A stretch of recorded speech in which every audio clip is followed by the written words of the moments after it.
Good morning, everyone. Happy Sunday. Okay, last week I wasn't feeling well, so we're going to try this again this week. We're going to look into what went wrong with my 401k. But before we do that, I want to say one, go Dodgers. Since I'm California based, I do hope the Dodgers are going to win the World Series. And I also want to say that if anyone is affected by the government shutdown, if you're worried about not getting your food stamps or anything like that, please, please, please check out your local food bank. Um, they're often going to have resources for you and food because they're run locally and not by the federal government. Alex is asking, have I heard of a strange comet called 31 Atlas that isn't acting like a comet we know and has done course corrections? It's behind the sun now, but if it's aliens and comes to Earth, cool. That is something that my mom always jokes that she's from another planet because of her health. And I don't know, just like other stuff. So let's hope it would be cool and not like doomsday. No, I haven't really heard much about that though. Okay. So I want to try and pull up my 401k. I don't know if it's going to work, but we're going to try it. Actually, I better, before I do that, before I share my screen, I better make sure that I'm not going to accidentally share sensitive information. Okay, and the reason why I'm wanting to look into this is because so I want to look into my 401k. I want to see where I went wrong with my 401k. And the reason for that is if we go back to my video in 2020, I have had about the same amount of money in my 401k the whole time. Now, normally the advice is to kind of set it and forget it. You're supposed to put your money in, you're supposed to not think about it for the most part, right? But I think I have to remember what the website is. Um, you're supposed to set it and forget it for the most part. But I do think, while I think that that's good advice for the most part, what is, sorry, I'm typing my password while I'm not sharing my screen. I just have to try and remember what it is. Okay, I think this is it. Gotta look up my password because I definitely don't remember. So I try and set it and forget it. So I haven't logged in. I log in to see my balance, but not um to not like really deep dive into my investments. And that's what I think I need to do. I don't want to worry by anything that I think or that I see. Let's see, is this the password? I feel like there's a million passwords. Let's try it. I don't feel like this is it. This is what I have written down.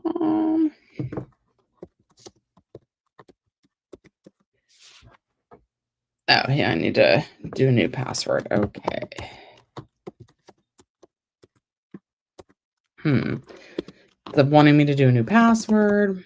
I have a feeling that it's going to do the thing where it's like your new password can't be the same as your old password.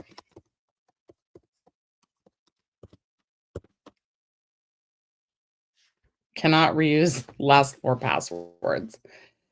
Oh, isn't that fun? Okay, so I'm sorry. I'm trying to log into my 401k. I'm not sharing my screen yet because, okay, will it let me, what if I do this? And I do this. Cannot use last four passwords. Okay. Think.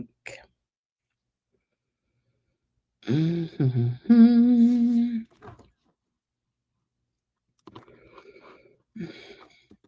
Okay, think.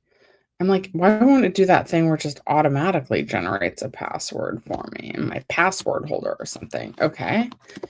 Sorry.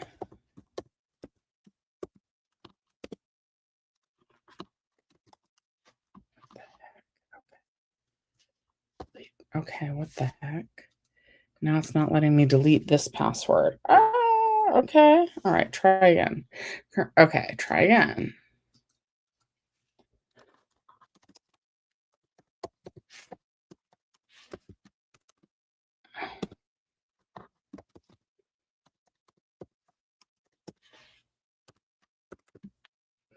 Okay, I feel like this is gonna work. Is it gonna work?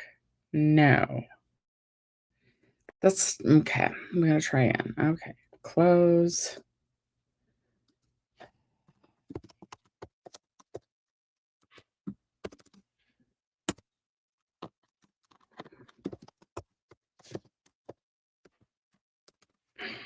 Come on. Ah, thank God. Okay.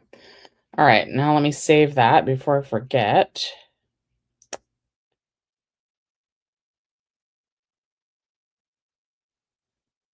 Ugh. All right. Well, at least that was my password. Okay. Hang on. Still signing in.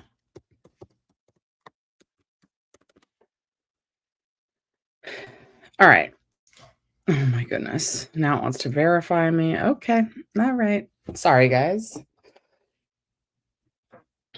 Did you send me a code then? All right. Yes, they did.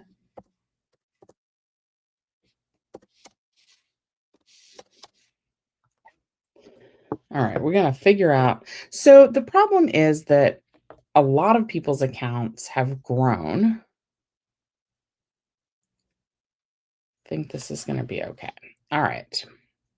When you see these numbers, remember I've been doing this since I was 21. So I am going to share my 401k with you guys. And I'm 48 now. And I've always done at least the company match, which my company matches 20. No, they match 25% of up to the first 6%. I think it's going to say once I share my screen. Okay.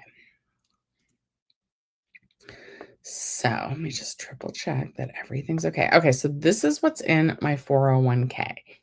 And I know that this is a lot of money. Again, I'm hoping to inspire some of you guys. I'm not doing this to brag, but I think it could be better. So if you look at that number that says over the last year, it's up 6.61%. I think that could be better. And then I want to see what I can be doing better. Does this say my company match? It doesn't. Okay. And it's saying it gives you this is like just kind of the home page. It's saying, my projected monthly income if I started withdrawing this at 67 would be $10,609. I'm not gonna need that much at all. Okay, let's try this investment. View investment balance details. Okay. I don't want to view a pie chart. Okay, so now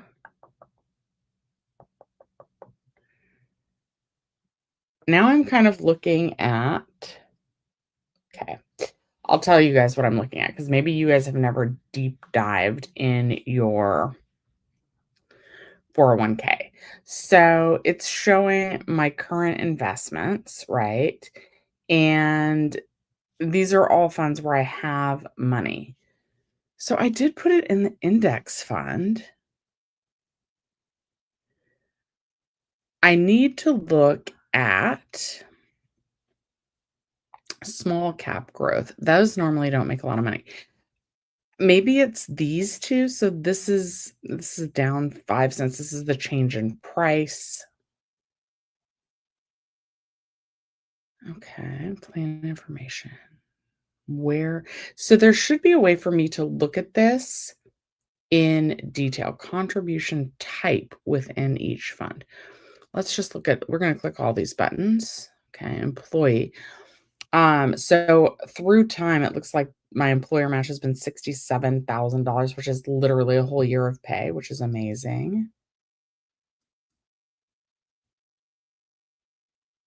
Okay. Nope, that's just showing me like the employer matching and my percent of assets. So what I need to get to is the prospectus, and I need to see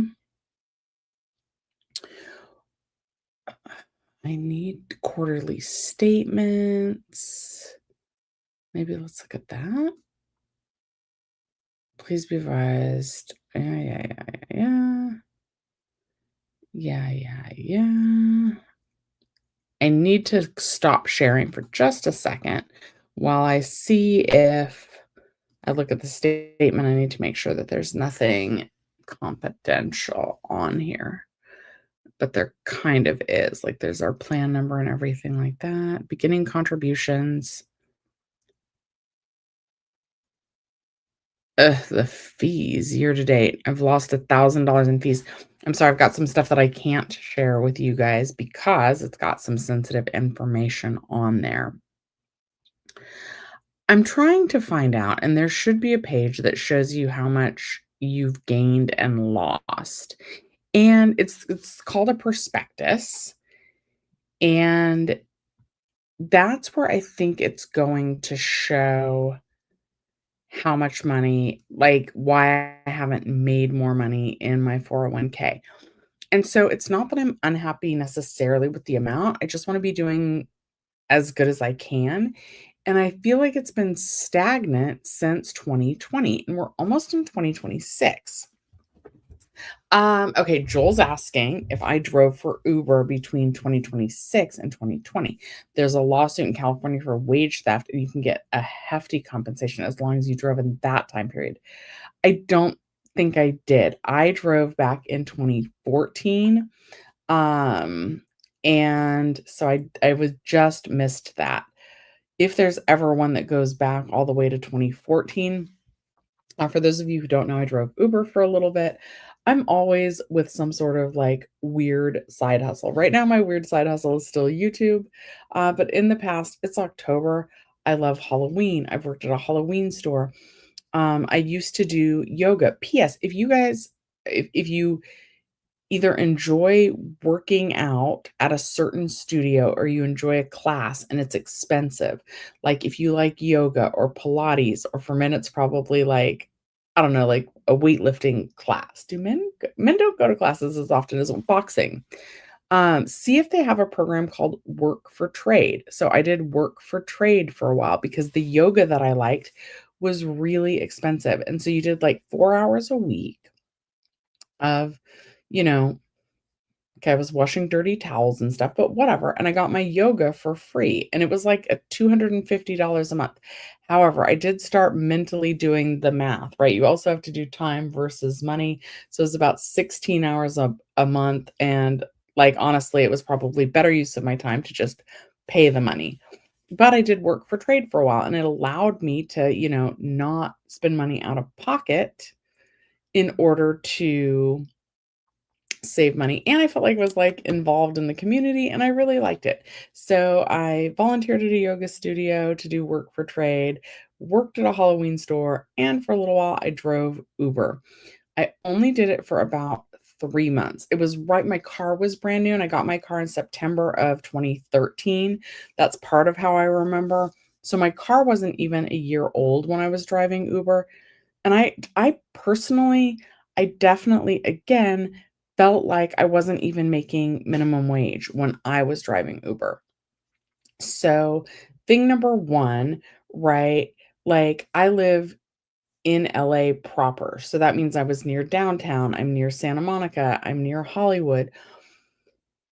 Um, I go through residential areas. With Uber, I never really found my groove, right? I hated driving in Santa Monica. For those of you who don't know, there's not really a good place to pull over. So you're basically stopping your car somewhere where you shouldn't. Back then, Uber was really new. So taxis just literally hated you and they would practically like run you off the road. Um, a lot of times you were stopping in, like, a bus-only area, and it was hard to pick people up, so a lot of times people were tourists, they wouldn't know that you couldn't pick them up in front of, I don't know, like, American Apparel or Lush Body Works, so they'd be in front of the store, but you would know because you know the area that you're not gonna be able to pick them up there because there's no place, literally no place to pull over. So then you'd be like, "Well, can you turn the corner and walk in the alley?" And they were like, "What's wrong with you? You're supposed to be an Uber, you're supposed to know, like, why can't you come get me?" Like, it was a hot mess. And people, um, people would get in my car. I drove the night of the Grammys, and there were, like, full-grown men in tuxedos. really nicely dressed. Now, granted, I have a little Prius C. There probably was not a lot of legroom, but they were putting their gross dirty shoes on the back of like my car seats. And they like were getting my car was under a year old. So they were like being disrespectful to my car. You would pull up, there would be a group of like 5 teenage girls, and, with me driving, I only had room for max 4 other passengers, 3 in the back with seatbelts and 1 in the front, and they'd be like, "Well, can't you just pull your seat up so that, like, we can sit on the floor?" It's like, "No, like, you're not gonna be safe," and then they'd be like, "Well, we're not gonna rate you good. We're gonna, say that you're a bad driver." All of this stuff. That we were gonna say you never came to do the pickup. So they would, like, threaten you, like, your passengers with bad ratings. What else? I was, like, not making minimum wage. So kind of the advice is to go to a busy area, then drop off your passenger, and then it was conflicting, right? Sometimes you'd wanna drive back to the busy area because that's where you'd be doing more rides, but if you've picked up somebody, say, in Hollywood, and then you drive them 30 minutes to a residential area, then you're driving 30 minutes back with an empty car to the area where it's busy again. So you're just kind of like not you're potentially wasting gas while you're driving back to that area. "Hi, Miss Pretty Lady. I haven't seen you in a long time. I hope you're doing excellent." Um, so yeah, so for me, it was not a good experience driving Uber. I never timed it. And then either the advice, there are 2 things that I heard. And Joel, maybe you could let me know what you did. Either you were supposed to go back to the busy area to get more passengers because that's where it's busy, but I also feel like that's where all the cars were going. So sometimes you still wouldn't get a ride there, or it would be a really short ride. Now, I've heard it's set up different now so that, like, short rides are lucrative, but back then, like, sometimes I feel like I was doing a short ride and it would be like $1.25 or something. Back when I was driving, there was not even the option, I think, to tip on Uber. I think there was on Lyft.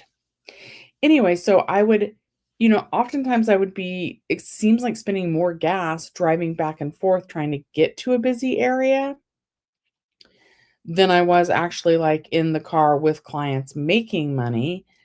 Then the other piece of advice is don't drive back to the busy area, just stay in the slow area, drop the passenger off, move maybe like a block and a half, and just wait for someone to ping you. But I felt like I was just like I also don't feel like I was timing that right. Maybe I was just impatient. Maybe I was just not doing it right. So when I would stop in the slow neighborhoods, hoping to just get a call so that I wasn't driving back gas and, like, emptying the car, I felt like I wasn't getting passengers that way anyway, so, like, maybe I'd wait 15 minutes, not get a passenger there, and then wind up spending the 30 minutes to drive back with an empty car anyway. I do think some of that has improved so it's more efficient. Like, even back when I was driving, you couldn't set it to tell it which way you were going. I think now Uber drivers, like, if I'm driving from east to west and I want it to be my last drive of my night, let's say I wound up in Irvine. Yeah, that would be east to west, and I live in, like, more Los Angeles. I live closer to Santa Monica. So if I was all the way out in Irvine, I could set my preferences, I think, so that it's also only taking customers that are going from the east to the west. But back then, I remember having my thing set for Irvine, which I think is still in L no, Irvine's not LA County at all. But I remember, like, I picked them up in LA County, drove them out to Irvine, which I think is Orange County, and then I was like, "Ooh, I'm gonna see how it is to drive out here." And immediately the first call that I got was gonna take me on a toll road, and I was like, "Oh, no, I can't do this. I'm gonna wind up spending, like, more money, like, paying tolls, and I don't have, like I'm not prepaid on the toll roads or anything like that." And I was like, I could wind up getting closer to San Diego than I could for LA. It was just, like, a really weird situation, and I definitely did not even make minimum wage. Okay. Alex says, uh, about the lawsuit for Uber drivers. Alex says, "I know of that. Your cousin drove Uber for almost full time between 2016 and 2020. If Uber owes him like 50K, like what they demand, then wow, he can invest that money and get decent interest. That's really cool. So they're talking about like that kind of money. So that would be amazing. So that'd be 4 years, and it wouldn't surprise me if that's how much money they're owed. It really wouldn't, because I felt like not only did oftentimes I feel like I wasn't making minimum wage, but I felt like I was losing money sometimes between the wear and tear on my car. They really encourage you to, like, keep your car really clean, so you're going to the car wash all the time. You're putting lots of wear and tear on your car. I probably would say that instead of getting I was probably driving 5,000 miles a month versus driving, like, 5,000 miles, like, every 3 months. So, yeah, that does not surprise me at all. Good morning, Richard. Richard's saying Uber drivers do not make that much money. That is correct. And Joel's saying, "If Uber is sued and forced to pay back wages and damages and you get 150K, you would add it to your high yield savings account perhaps, but let's be real, Uber might settle for less." I mean, I do not doubt that that's what they need to pay people to, like, just to have got them up to minimum wage. So 150K, let's do the math really quick, divided by that's a 4-year time frame, divided by 4. That would be $37,500, a year is what that's averaging. And I'm sure that they're gonna take into account, like, the number of hours that you drove, and again, when you have an empty car, so in my situation in 2014, so I'm not eligible, but if I take somebody from Santa Monica, a busy area, to, like, a residential, non-busy area, and then I decide to drive back to Santa Monica, and let's say that drive's, like, 30 minutes. In my mind, I'm working that whole time, right? I'm not doing anything else. I have my app on, but I don't have passengers. That would be interesting how they count that as well, because I believe that Uber, at least for paying you, Uber did not pay you, and maybe this is what the lawsuit is about. They don't pay you for time that you had your app on. They only pay you for when you have a passenger. And again, this is back in 2014, so I don't know if things have changed. Oh, hi, Daisy. Um, I am feeling better today. Somebody like the flu has been going around my theater, like everybody's sick, and it's not been great. Who competes against Uber and Lyft? Like, you mean different companies? Still taxi companies. Like, it was kind of interesting when I went to Ireland, they don't actually have Uber there, but you can use the Uber app, but it just calls taxis. And for me, like, I get really stressed out. Like, I'm not good with directions, right? So for me, I liked using the Uber app in Ireland, even though it was still just calling regular taxis, for 2 reasons. 1, um, you tell it where to pick you up, you see that on the map, and you're telling it where it's dropping you off, and there's, like, a set agreed upon price that you know how much it's gonna cost you to get from point A to point B. It gives you a range, but it's, like, off by, like, a couple dollars, maybe up to $3, but it gives you a range. Like, I feel like I don't trust those, like, just getting in a taxi and going, because like, you don't know how much it's gonna cost you to get to your final destination, so I like seeing the price up front of what the trip's gonna cost. I also like knowing, like, okay, you're supposed to be getting in this car with this license plate, and I like that there's not gonna be confusion about where I'm going or what I said, because I literally typed it in versus, like, just telling someone, if that makes sense. I just feel like it's more reliable. And a thing 3 that I like about calling Uber over a taxi is, the ability to, like, make sure that you're paying by credit card and to make sure that it's, like, the right credit card for the most points. So my Uber account is pre-set up to, like, be billed through my credit card, and it's the credit card that I want to have those Uber charges go on. I feel like a lot of times when you call a taxi, even though I definitely read that legally they're all supposed to take credit cards. Like, if you get one, you're supposed to clarify in advance, like, do you take credit cards? And a lot of them are gonna tell you no. So I think they just don't want your business if you're paying by credit card. And then thing number 2 is if they tell you no, that they aren't taking credit cards. 1, I don't like that because 'cause I'm not getting points. And then 2, like, um, like maybe you have 20 euros and, oh, how convenient, like your trip is just over $15 and, oh, how convenient they don't have change. So I definitely, even though the Uber app was still calling taxis, definitely recommended, still using that app just because I feel like it's more transparent with pricing, and I like that, and then you're more likely to be able to put it on a credit card that's gonna earn you more points that you can redeem for something cool, and I also like that, so yeah. Okay. Joel says part of this whole settlement as well, they're arguing that when you're sitting in your car, passengers, it actually counts as work because the app is on.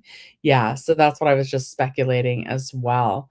Um, yeah, I mean, I wasn't doing anything else. I was ready to go. I was waiting for work. It wasn't my fault that they didn't have work. So let's equate this to, you guys know that my regular job is managing a movie theater. So let's equate that to working at a movie theater. My staff come and they clock in at 10 a.m. and they work till 6 p.m., right? But movies, this is a bad example, but let's say that the movies go in at 11 a.m., 11:10 a.m., 11:20 a.m., 11:30 a.m., 11:40 a.m., 11:50 a.m., and 12 p.m., right? Then most movies are around 2 hours.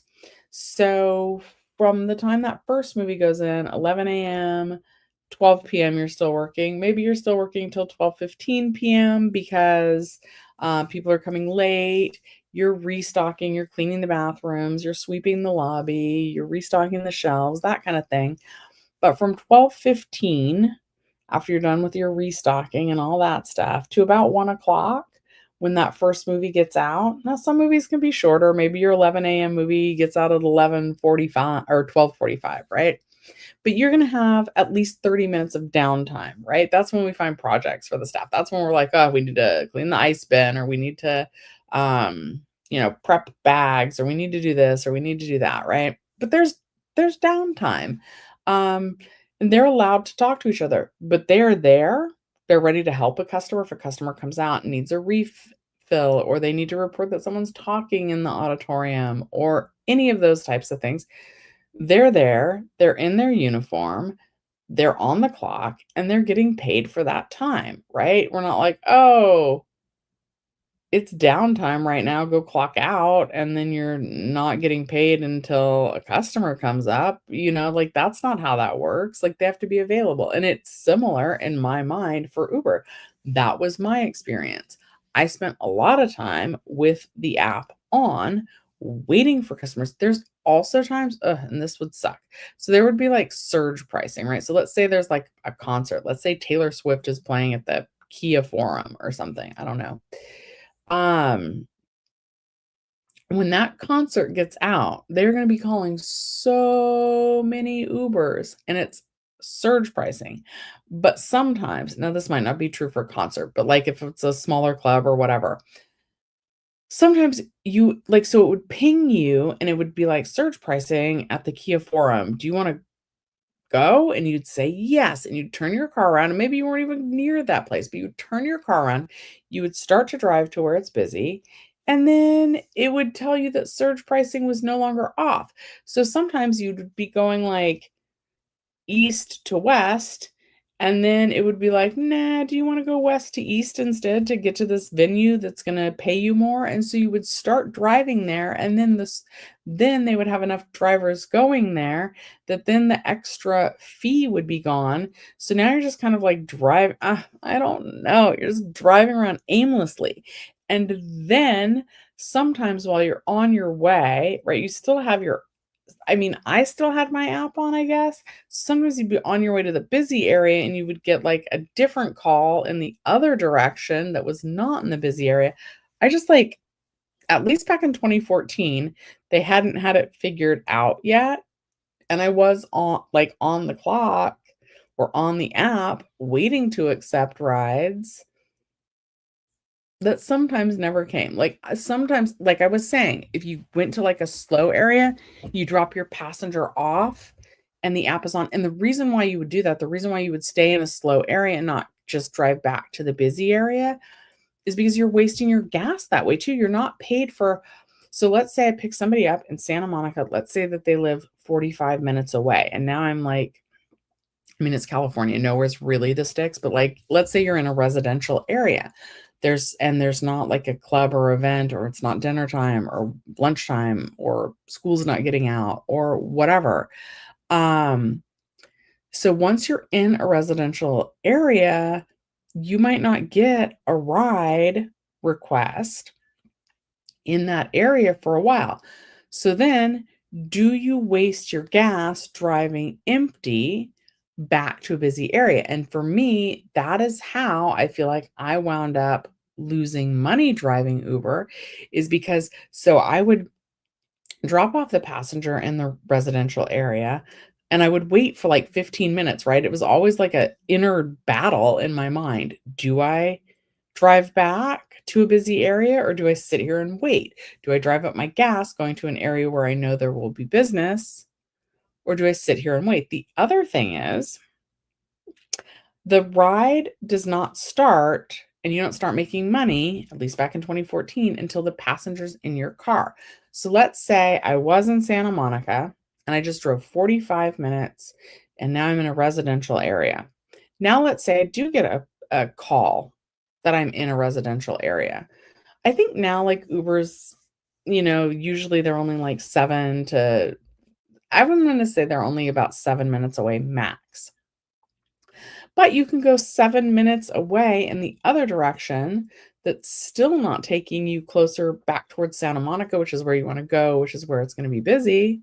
So maybe you drive 7 minutes further away from Santa Monica, and they wanna go further. Maybe they're just visiting their Aunt Tommy, they wanna, like, go visit somebody in another residential area, and you're now maybe you're an hour away from Santa Monica, still in a residential area.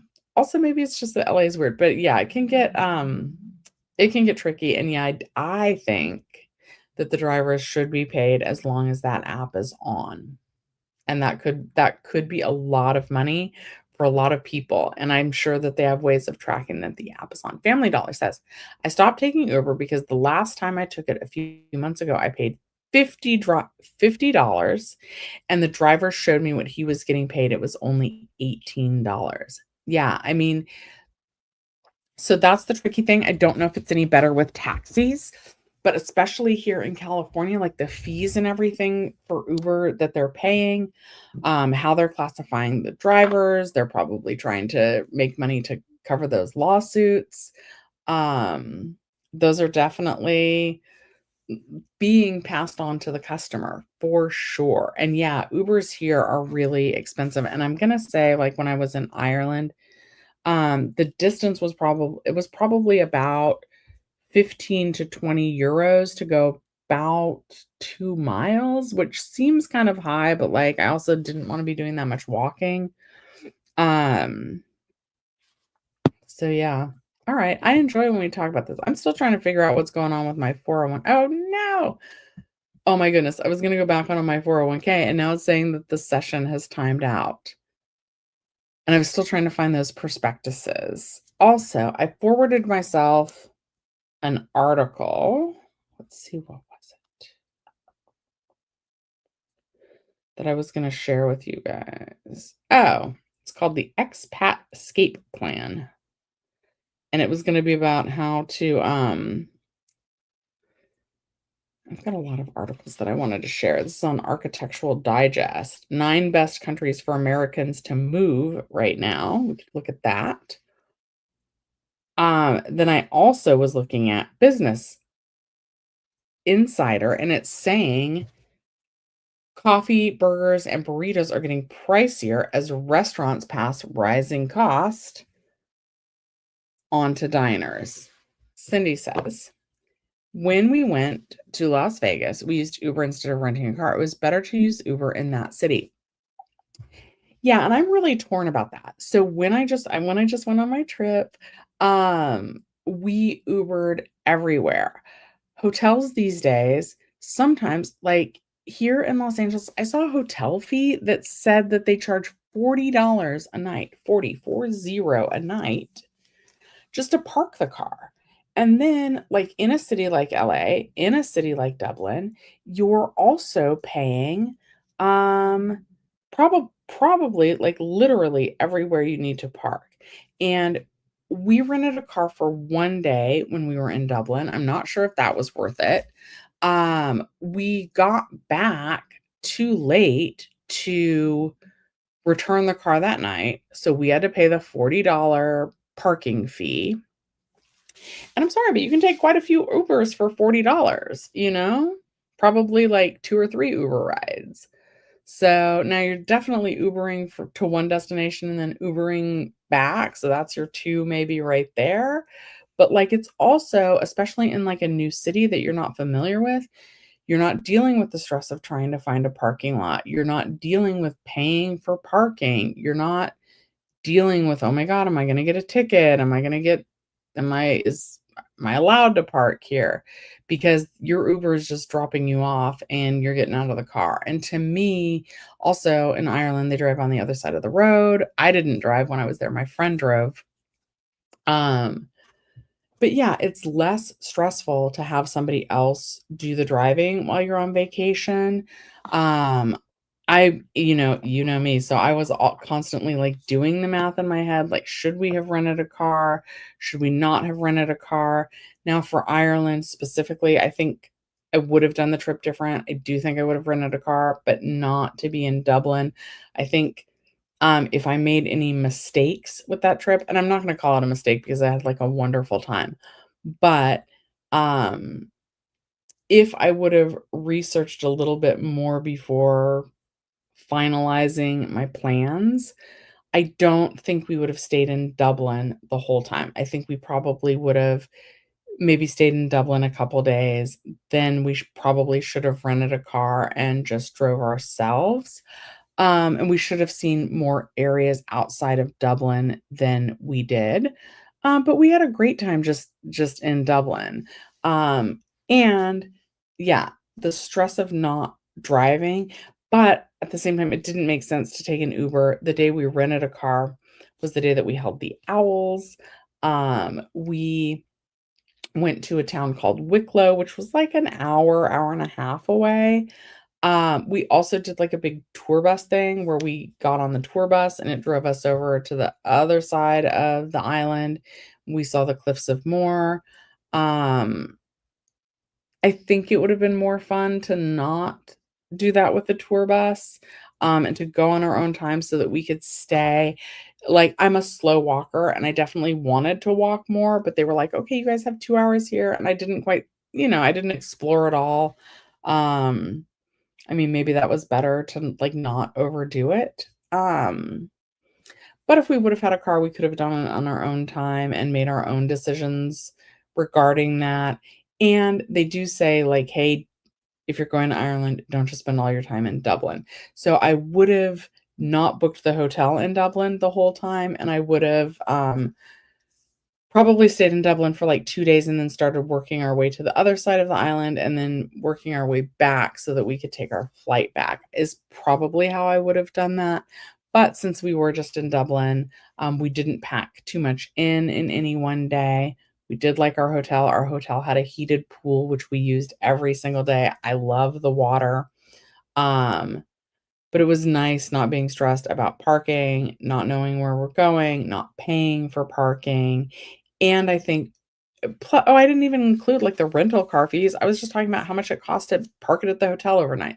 So between the actual rental car fee, it used to be free to just park at a hotel. I miss those days, and if I have not gone on this mini rant before, I'm gonna do it again right now. So many hospitals in Los Angeles are charging for parking, and I just think that that's disgusting. Like, almost no one is at the doctor because they want to be. maybe if you're having plastic surgery that is elective, maybe if you are about to have a baby and you're really excited, but you know, if you're having a baby, you need to save your money too.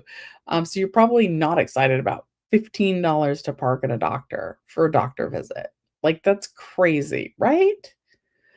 Like, they have a lot of nerve. Like, most people are at the doctor because they're sick, and then you're gonna charge me, like, 15 to $20 to park? That's gross. The hospital shouldn't allow it, the city shouldn't allow it, and the people operating those parking garages should be ashamed of themselves. That's what I think. Yeah. Like, it's bad enough, like, the medical fees. Now you have to pay for the parking at the doctor's office, which, by the way, if you have, um, a high deductible health plan, you can, and you're doing that medical savings account to go with it, you can reimburse yourself tax-free for those parking fees, but still, like, those just shouldn't exist. Okay, anyway, um, yeah. Family Dollar says, "I agree. I know drivers only get paid the moment they start the ride to, when they complete. They should get paid the time in between passengers. I don't time out work when there's no customers to help." Exactly, exactly. Cindy says, "Our 40th anniversary is in 2027, and I'm thinking about England, Scotland, and Ireland. My history is mostly from those areas, and my husband's is from Germany."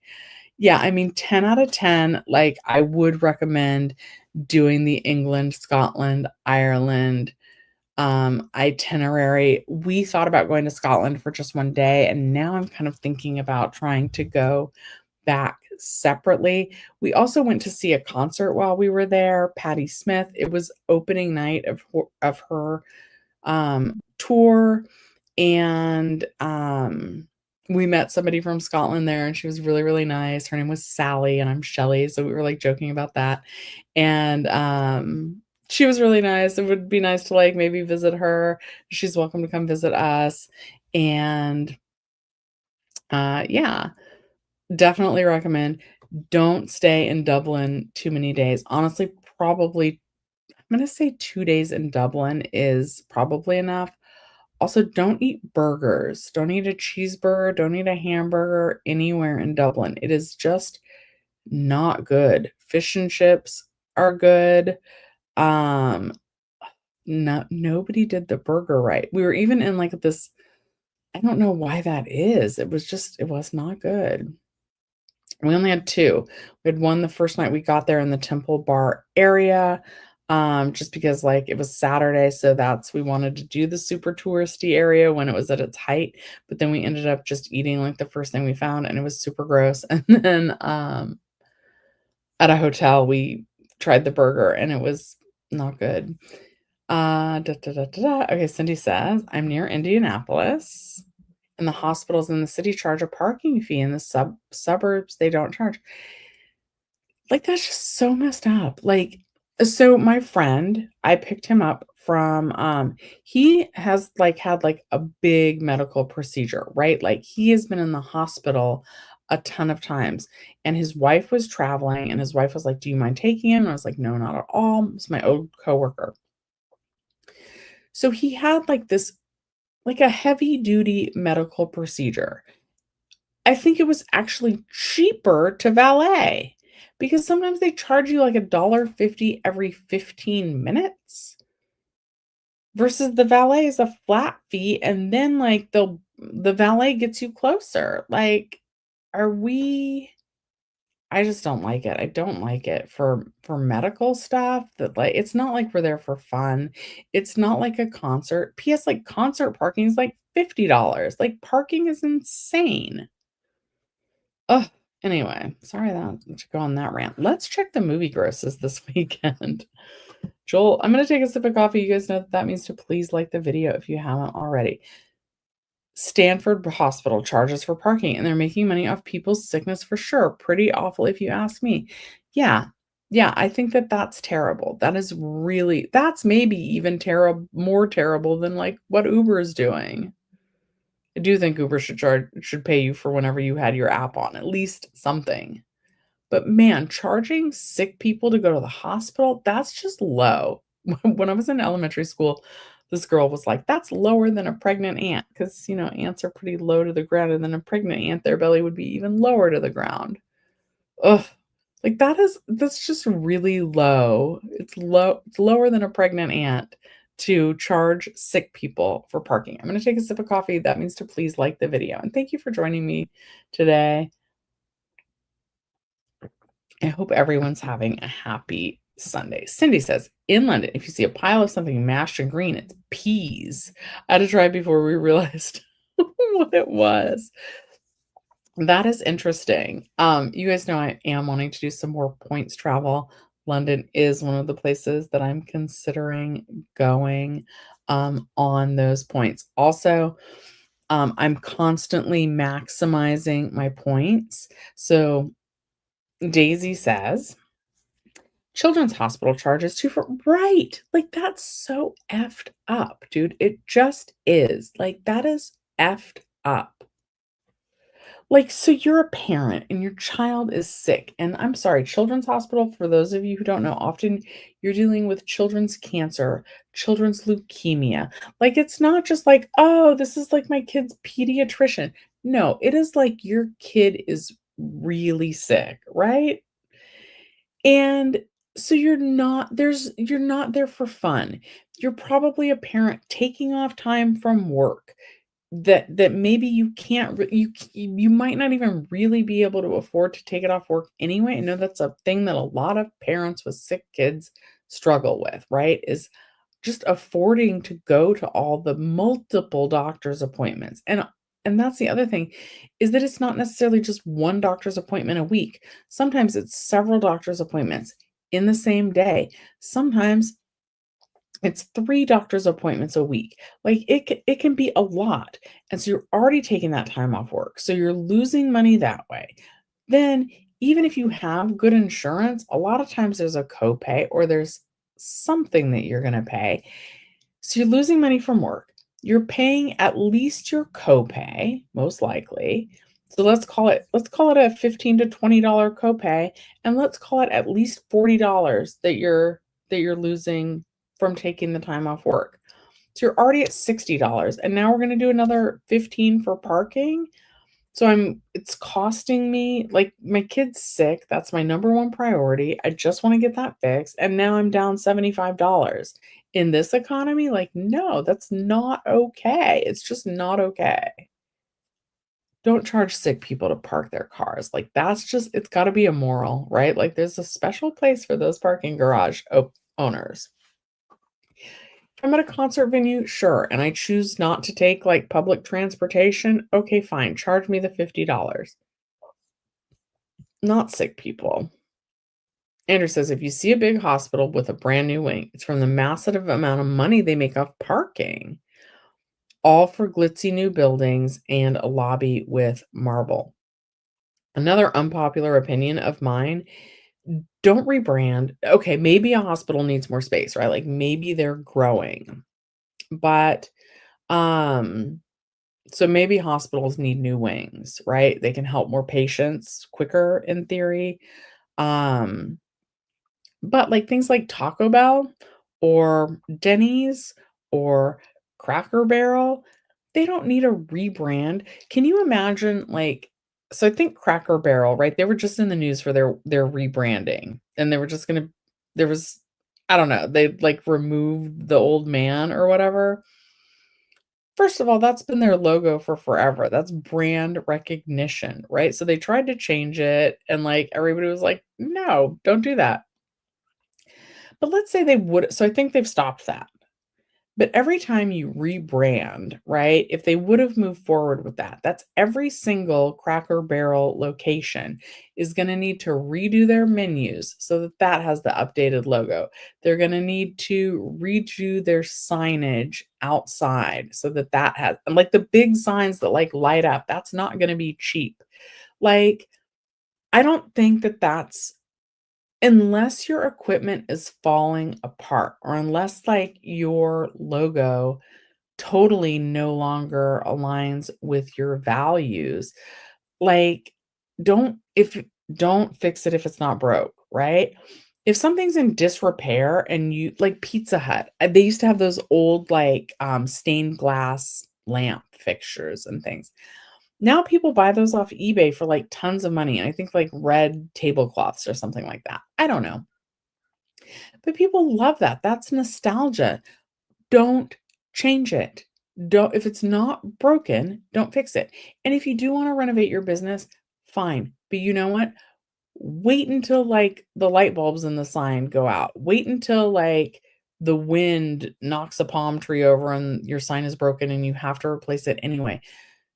Don't spend all that money remodeling it if your furniture is not ripped. If everything is okay, don't spend that money, right? Am I like, what am I missing? Okay. Muse says, what if someone is going to the hospital for chemotherapy or cancer appointments? Hospitals should not have parking fees for sick people. Here, here. Exactly. So that's the situation that my friend that I was picking up from the hospital was in. I mean, it wasn't quite no, it was serious. Like he was having like a stint I don't know. It was like a big medical procedure, not fun that he was having to, like, get over like, he had to have it. It was not a fun procedure. He had to have it, and, "Oh, you're out $15 for parking." No, no. Yeah. Like, you know what? Maybe pay your people more. Like, you know what? That would've got him really good press. Give him a bonus. They lost millions of dollars on that. I mean, it did get them in the news, but they're like, at this point, even if they're trying to be politically correct or whatever, like, we've all seen the logo, like, we know what the logo is. People like the Cracker Barrel. They like to go to Cracker Barrel. Like, all different people like going there. It would be like if Waffle House, they don't try to change their stuff. They might need to actually update some of their stuff. But, like, Waffle House isn't trying to rebrand their branding.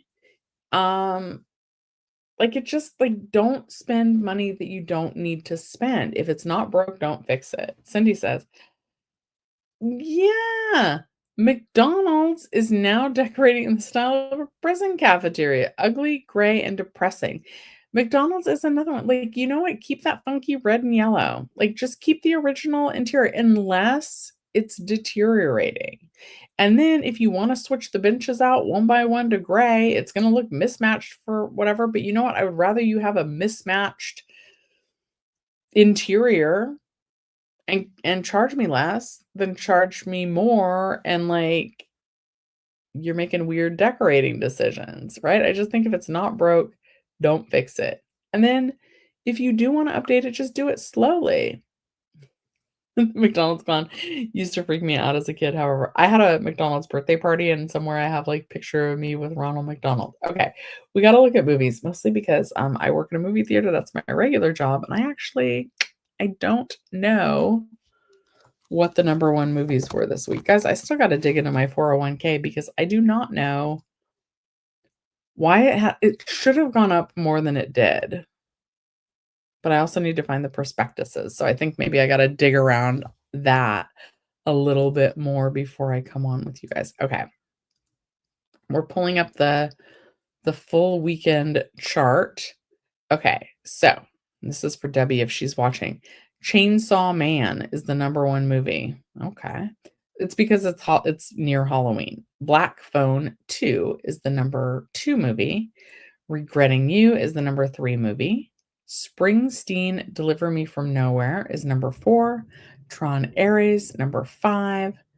Good Fortune, number 6. Shelby Oaks, number 7. Number 8. One Battle After Another, number 9. Roofman. Then it looks like we've kind of got a three-way tie for number 10. Truth and Treason, The Conjuring, and Gabby's Dollhouse. So yeah, those are the top 10 movies.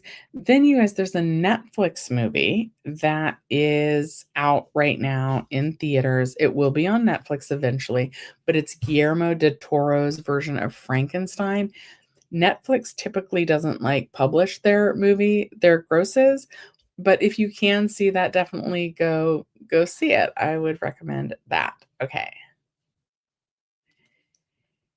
Yeah, Taco Bell looked like south of the border before changing to the Easter egg colors. Yeah, I don't think there was anything wrong with those colors. Now, of course, like your restaurant bench might start to wear out, or you might actually, there comes a time where you do probably need to update, but don't update before you actually need to. Like, to me, that's just not a good use of money. I think most of the time, like, I don't think rebrands, um, I don't know. Like, I'm just curious. Like, I'd be curious, like, what the data is. I'm very data oriented. What is the data like? Does business increase when companies totally remodel? Let's look. Let's see if we can Google it. Does business increase when companies do a remodel? This is going to be AI. Hmm. This is a very general statement. Um, yes, business often increases after a remodel because an updated and modern space can attract new customers, improve the customer experience, and boost employee productivity. Remodeling can make a business more appealing and create a welcoming atmosphere while also signaling that the business is thriving and committed to quality. Interesting. Okay. Let's look at this article. We're going to share this tab instead. Okay. This is an article. This is like on someone's business design. So, of course, like if this is your business and this is what you do, of course, you have to say that it's good. Okay. How commercial renovations boost brand image and business growth. Business's physical space is a lot about its identity. When customers, clients, and employees walk into your commercial property, they instantly form an opinion based on how the space looks and feels. I agree with that. But like, get it right the first time and then don't change it if it's not broken. Okay. For many businesses, renovating their commercial space is an effective way to leverage their brand image and create business growth. See, I don't feel like with a Taco Bell remodel, I don't feel like you're attracting new customers. Maybe spending more money on actual commercials, but like I don't really care. I don't I like Taco Bell. I don't care whether it's pastels or southwestern colors, you know? I care, like, does my burrito taste good? Commercial renovations can be a game changer for businesses, not only by improving the look of the space, but by improving the customer and employee experiences. Now, that might be true in a restaurant. Let's say that you made, oh, no, no, no, no, no. Oh my God. Ban user and delete their comments. Okay. Well, that was fun. Um, like, I just don't think like, it wasn't needed, like, it's not gonna change my opinion on wanting to go there. But let's say that you had a restaurant and, like, the flow is bad, that the kitchen is far from the tables or that, it's a bad layout for the server to walk around, but hopefully you haven't bolted your furniture to the ground and you could just, like, rearrange it. I'm not sure that, you need this whole new renovation. Now, if something's really old and gross and,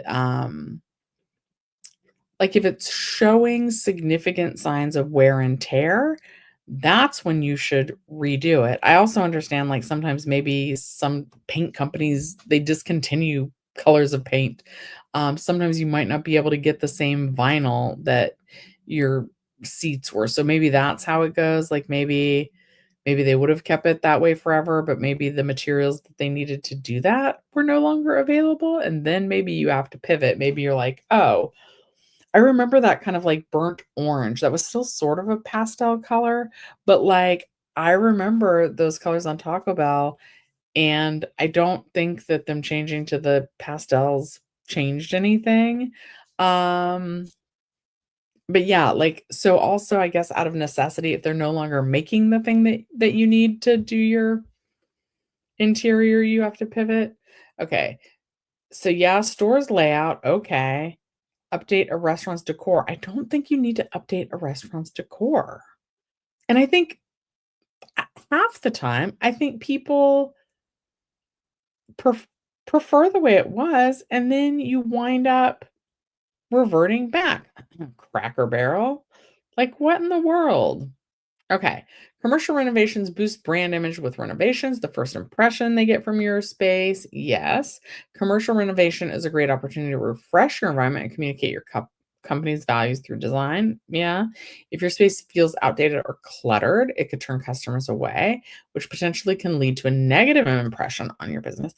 I don't know about outdated. Yeah, clutter. You don't want clutter. On the other hand, a newly renovated commercial space can be a powerful tool for showcasing your brand's professionalism, attention to detail, and commitment to quality. I would rather that actually be in the product that they're producing and not the space. Show me, put your money where your mouth is, put your money where my mouth is if it's a food brand.